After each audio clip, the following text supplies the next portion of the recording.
From the headquarters of Telesur English in Quito, Ecuador, I'm Carla Gonzalez, and this is From the South.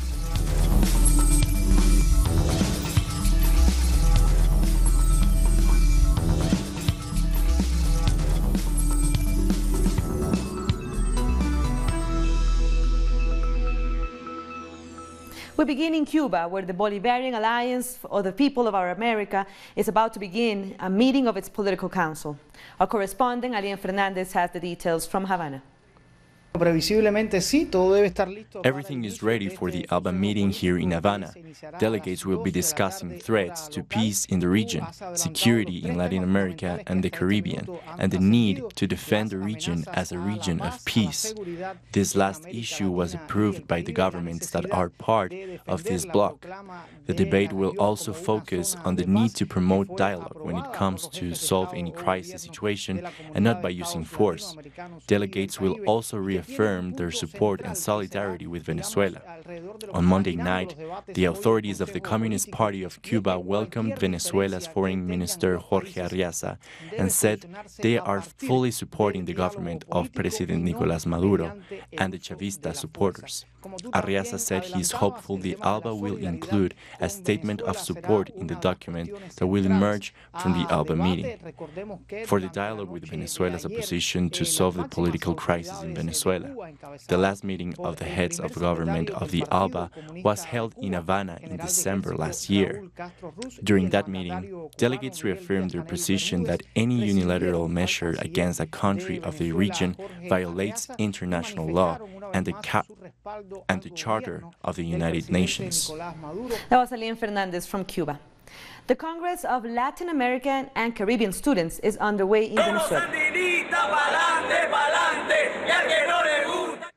Almost 3,000 students from around the region are expected to take part, representing almost 40 different student movements.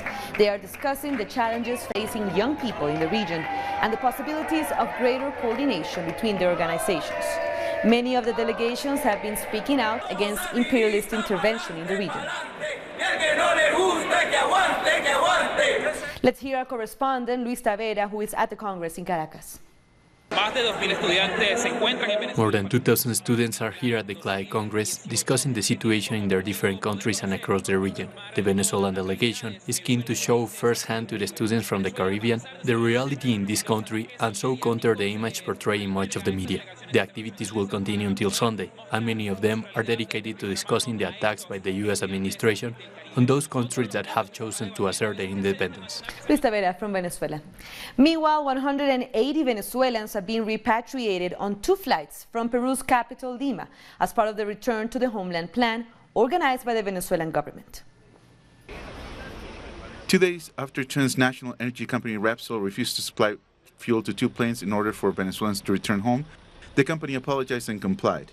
The plane has taken off from Lima to Caracas, thanks to a plan organized by the Bolivarian government. We thought we would not be able to return, but thank God everything has gone very well. Why do you want to return to Venezuela? First and foremost, for my children and also for my mother. What were the conditions like in Peru? Well, we worked on the street. There was also a lot of xenophobia.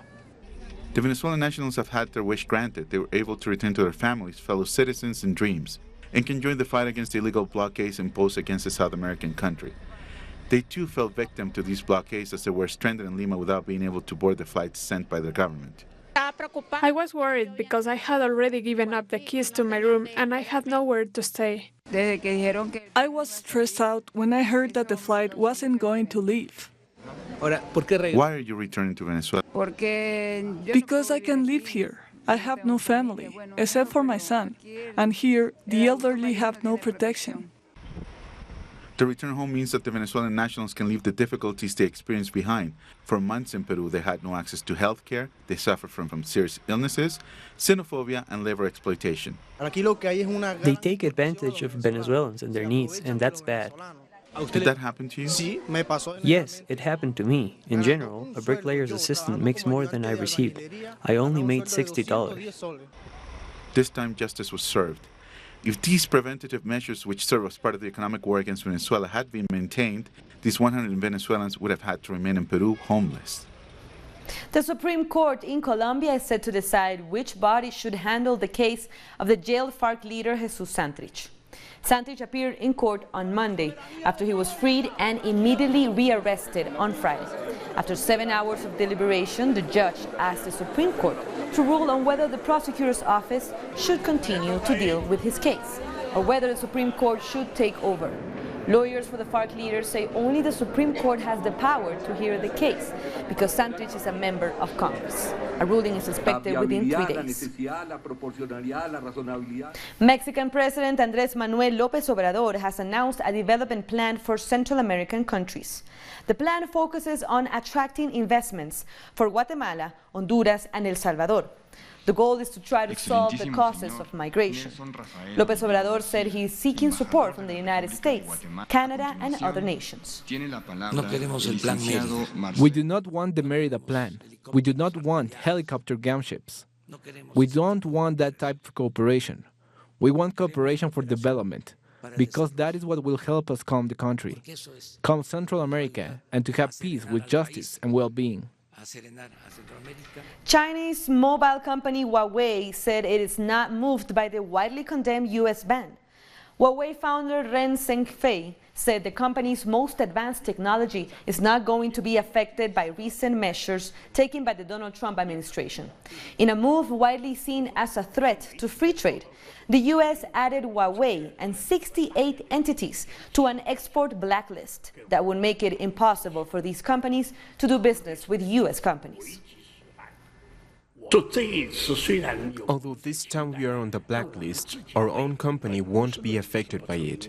But the U.S. is a country with the rule of law. U.S. companies cannot avoid respecting the law. Substantive entities also must respect substantive law. As the media report on this, they should deeply understand that U.S. companies share a common fate with us. A high turnout is recorded as people in Malawi vote in a general election. People came out in large numbers as polls opened in the morning. The election comes after a tightly contested election campaign where President Peter Mutharika is seeking a second term in office. He faces opponents Lazarus Chakwera of the Malawi Congress Party and Saulus Chilima from the United Transformation Movement. I have voted, and I hope the new government will build many bridges so that our students don't have challenges crossing rivers, and that we will have additional boreholes around Goliati. We also need additional houses for teachers. And presidential candidates cast their votes in their respective constituencies. The outgoing president, Mutharika, cast his vote at Goliati School in his home district, while his opponent, Chakwera, voted at a Rulon polling station near his home. It's very peaceful here. It's very peaceful. Everyone is quiet, everyone is serious about it. And we drove through Blanta, Limbe. It's very peaceful everywhere. So I'm so glad it's going on this way. And I hope it goes on this way until after election and after the results. We'll take a short break now. Don't go away.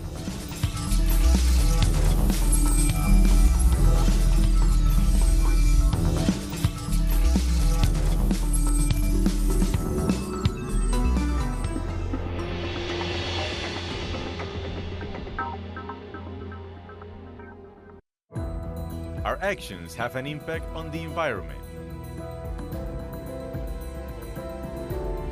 It's our responsibility to change for the sake of our planet. Let's be part of this transition. Watch, preserve, and protect your Green Zone. Wednesdays, only on Telesur.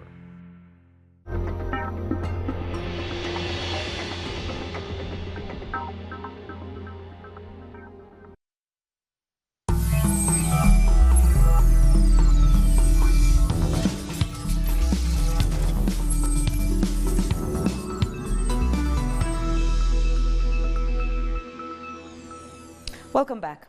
A high school student has been killed and 23 others seriously injured in a school bus crash in Portland, Jamaica.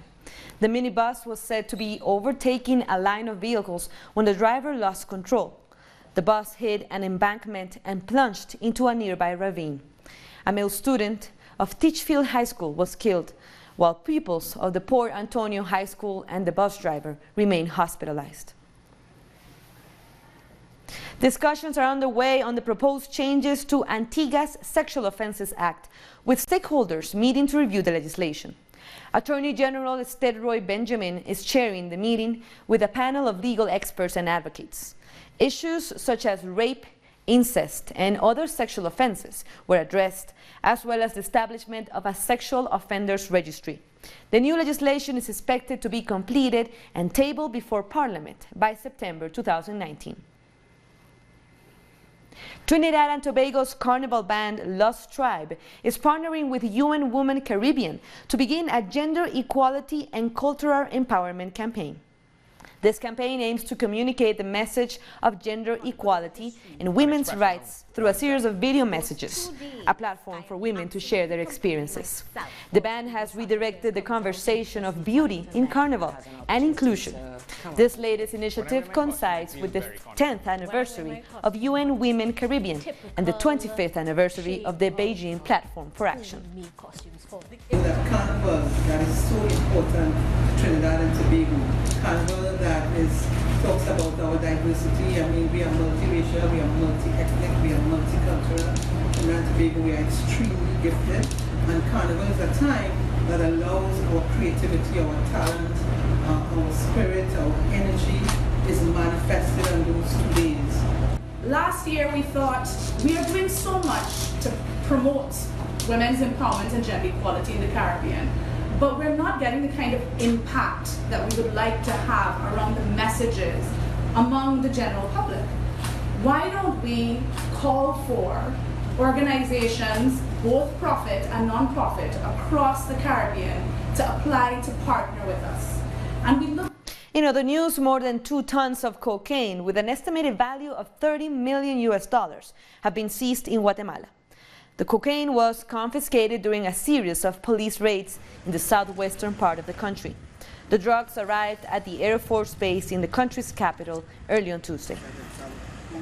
These 2,353 packets of cocaine are being kept by the National Civil Police and have been valued, according to the Anti-Narcotics Department, at more than 241,751,337 quetzales. It is the general value of the drugs seized this weekend.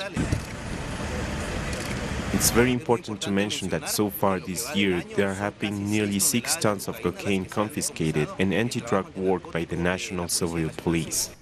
Human rights organizations in El Salvador are opposing attempts by lawmakers to pass a national reconciliation law that would allow pardons for war crimes committed during the 12-year-long armed conflict. Relatives of victims of the armed conflict are demanding truth, justice, and reparations from the state in cases of serious human rights violations during the El Salvador Civil War, which left over 75,000 dead and missing. Blanca Salazar condemns the kidnapping of 3 of her brothers in 1989. We've been to military bases, to police stations, to prisons, but as time passes, we stop hearing anything about them. No one told us anything, so we left it at that. We looked for my brothers for so long, but we stopped because no one longer had hope.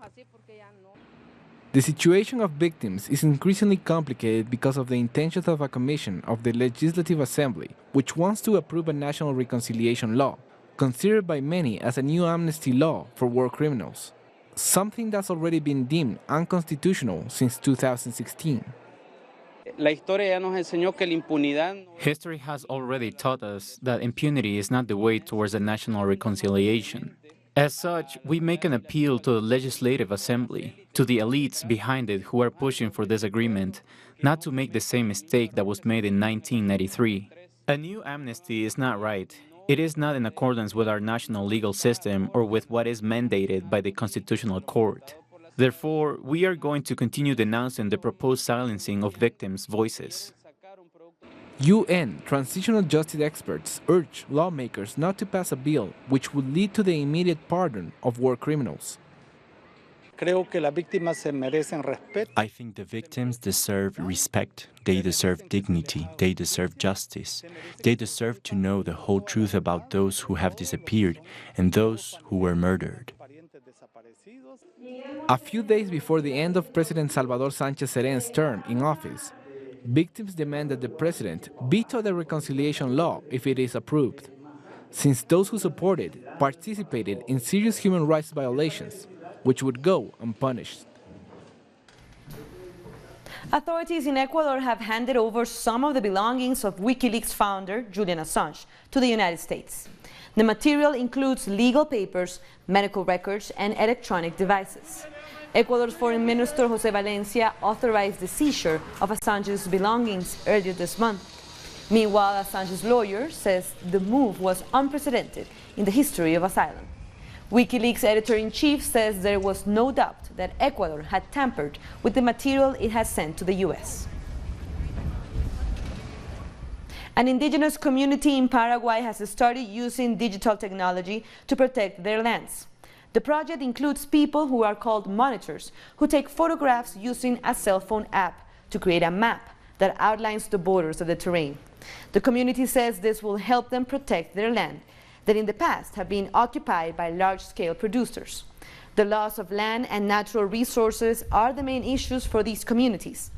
Experts say it's one of the main reasons why 75% of them live in poverty or extreme poverty. I learned on the mobile phone to take points and lines. This is important for me because we can know how many hectares our territory has, up to where ours is. Thanks to this work, I was able to manage the GPS, and that's why it's very important to me. In Panama, the government is continuing to displace farmers in Barbuda by handing over the lands they have been working on to a transnational company. Farmers are criticizing the move as they say hundreds of families depend on that land to survive. For more than 20 years, Felicito Pitti has been farming these lands. But now the Panamanian authorities have destroyed his crops as well as those of 100 local farmers in order to give their lands to a company known as Banapena.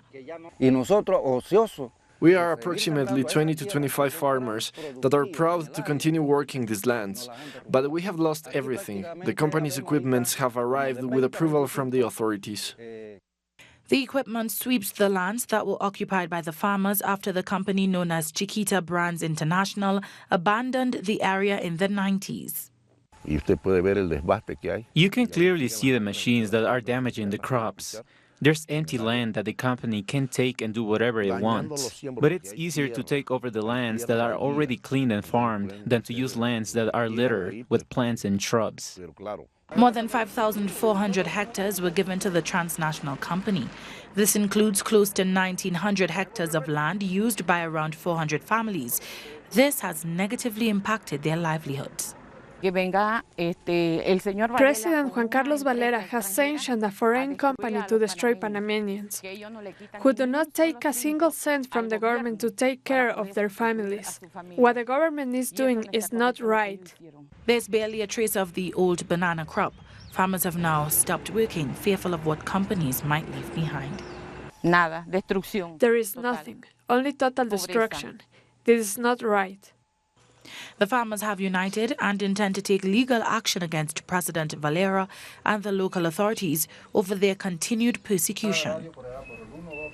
Thousands of people marched in silence in Uruguay to demand truth and justice for their relatives who disappeared during the military dictatorship.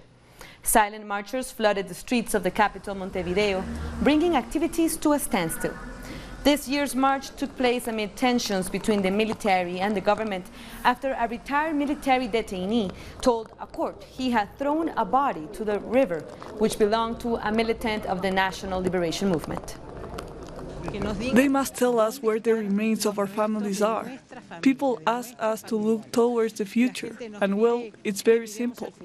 There are still people who know the truth of what happened to our disappeared people. They must speak up. This march is a response to what happened in our country during 11 years of dictatorship, death, torture. Many friends, not only those who went missing or died, many were left with deep long-term physiological damage. We have more stories coming up. Stay with us.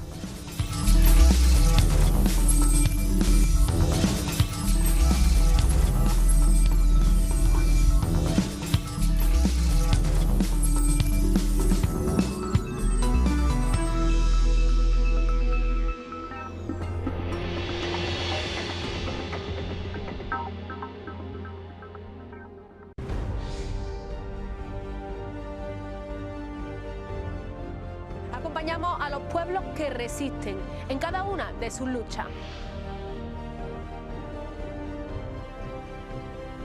Somos esa ventana que se abre para visibilizarlos entre fronteras.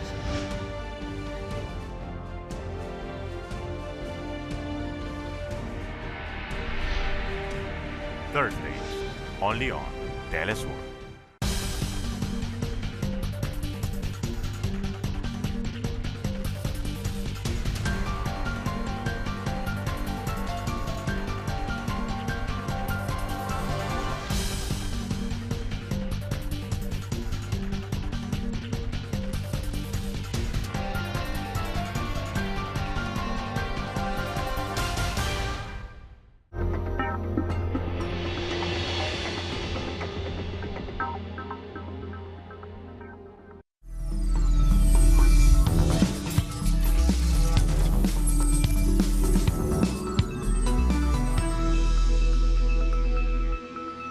Welcome back.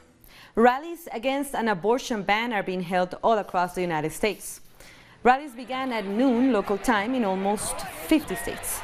Last week, Alabama approved a law that bans almost all abortions in the state, including cases of rape and incest.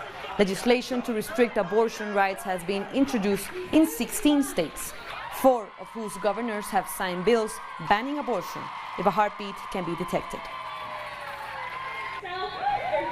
Authorities in Uganda are searching Lake Albert for bodies after a boat capsized with a football team on board.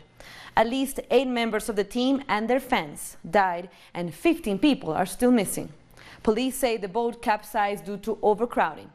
The boat was traveling between 2 villages in the west of the country in a usual form of transport for the area. The number of people was too big. The boat was small in size. It is a fishing boat. It is not even for the transport.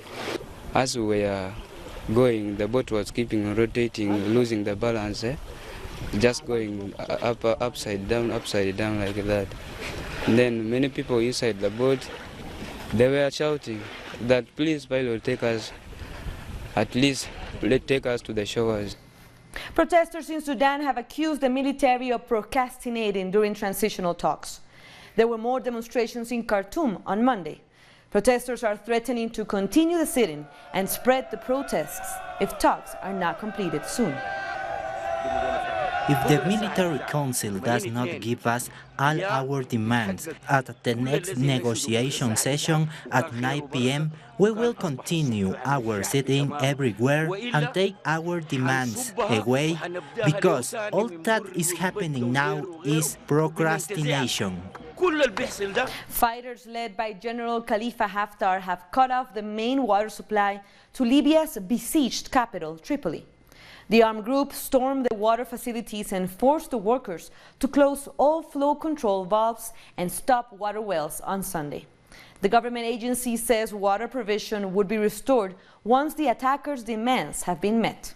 At least 510 people have died in the battle for Tripoli, which began last month. 75,000 were forced out of their homes. In protest against the war in Yemen, Italian union workers have refused to load electricity generators onto a Saudi Arabian ship packed with weapons. Unions in Genoa had first tried to have the ship banned from docking in Italy, but the vessel docked on Monday. Even though the generators were registered for civilian use, unions fear they could be used in the war in Yemen. The vessel was previously prevented by humanitarian groups from loading further cargo of arms in the French port of Le Havre.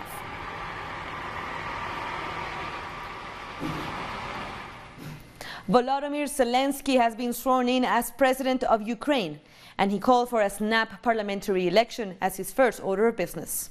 The election was expected to take place in October 2019, but at the inauguration ceremony, Zelensky said he is dissolving parliament, which is dominated by his predecessor's loyalists. The vote will take place in 2 months, giving his party a chance to win its first seats. I dissolve the Verkhovna Rada of the 8th Convocation. Glory to Ukraine. During my life, I tried to do everything for Ukrainians to smile. That's the way I felt it, with my heart. It was not simply my job. Honestly, it was my mission. For the next 5 years, I will do everything, Ukrainians, so that you won't cry. Thank you. Meanwhile, Ukraine's Prime Minister Volodymyr Groysman has announced his impending resignation. He plans to step down after the next government meeting on Wednesday, as he intends to take part in the parliamentary election.